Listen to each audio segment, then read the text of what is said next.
finance, a la shmup. What are Treasury bills?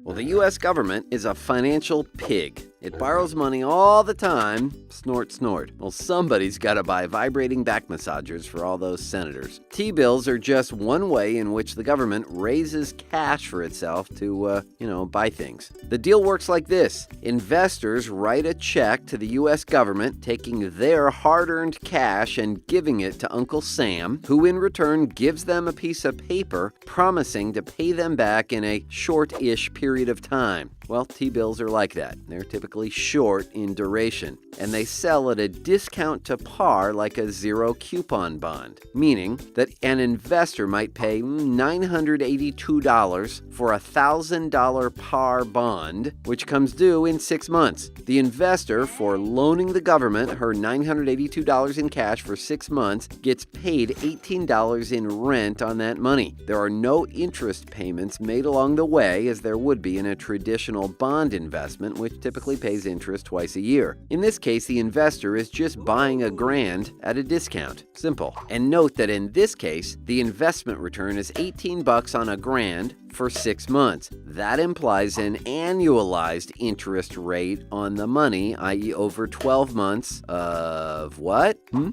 right, we're testing you here a little bit, just seeing if you're awake. Well, if an investor makes $18 in 6 months, which is half a year, if you doubled the 6 months to be 12 months or a full year, well, you could also double the $18 to be $36, and yeah, that's it. Notionally, had the government rented that $1,000 for a year, it would have paid $36 for the privilege, or 3.6% interest annualized. $36 over $1,000. That's how we got there. But that's not quite accurate. Why? Because the investor didn't put in a full $1,000. They will have put in less. Well, in this example, they invested $982 and they got back $18 for 6 months of doing a whole lot of nothing. I've been watching the clock and hoping the U.S. government wouldn't go bankrupt during that time period. So the interest rate of return to the investor, well, you take $18 and divide it by 982 and you get about 1.83%. Annualize it, and you get a skosh more than 3.6%, i.e. something more like 3.66% or so. Small change, but